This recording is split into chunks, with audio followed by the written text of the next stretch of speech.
Let's talk about the linear algebra object known as a projection operator. So what do I mean? Let's start with a definition. A projection operator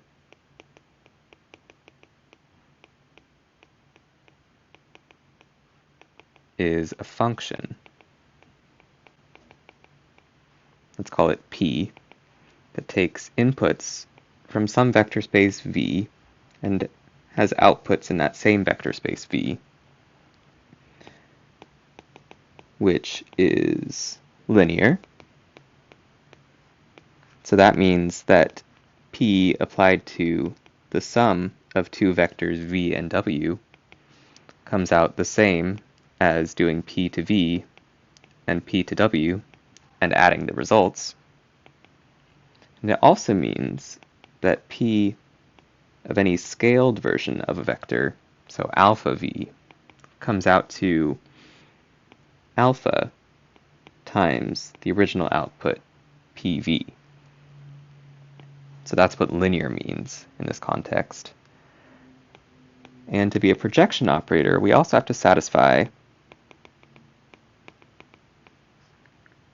this equation, p squared equals p. But let's see, what do I mean when I write p squared there? I just said that p is a function. Well, p squared in linear algebra, that's our notation for, it's our shorthand for do p twice.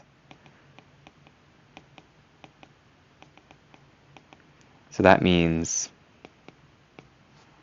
apply p, the function, to some vector, see what output you get, and then stick that output right back into p and see what we get.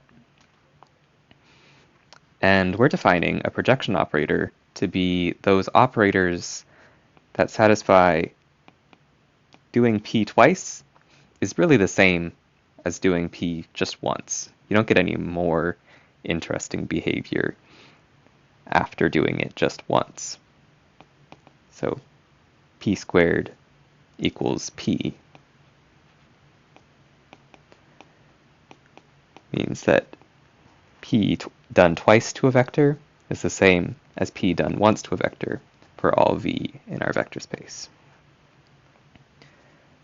But it's still not entirely clear why we're calling operators or functions that satisfy this p squared equals p relationship projections. Like, I don't know why we're using the word projection in this context. Like, what is that meant to evoke? So maybe let's look at an example of what a projection operator could look like. We're trying to gain intuition in linear algebra. It's often really nice to look at concrete examples. So let's take a look at probably our favorite vector space, R2, which is just the plane. It's ordered pairs of real numbers. And so maybe I have a vector in R2 that looks like this blue arrow, V, and it has some components, x over and y up. One way that I might do a projection just in the colloquial sense is maybe I shine a light down from way up above, and then I look at the shadow that this vector forms on the x-axis. So this green line kind of looks like the shadow of my vector v on the x-axis. And if I were to write an equation for PV, the projection of my operator V, then I think it looks like the same distance over in the x direction, but I've squished the y component down to 0. So in equation terms, the function p from R2 to R2 given by p of some vector xy comes out to be x and then 0 replaced for y is a projection operator.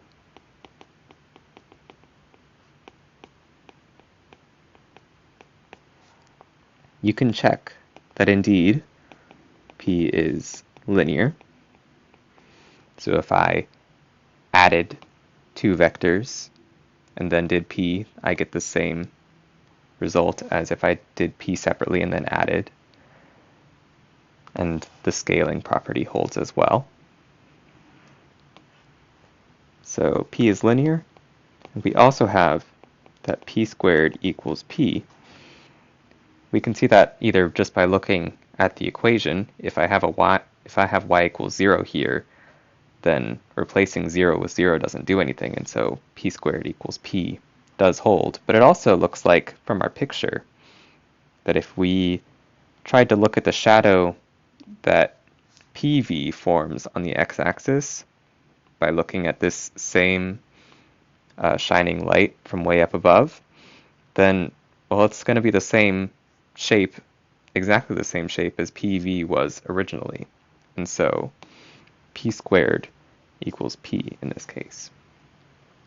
This kind of intuition is very helpful when we look forward and move forward to working with projection operators that are not as simple and we can't just draw them on a piece of paper.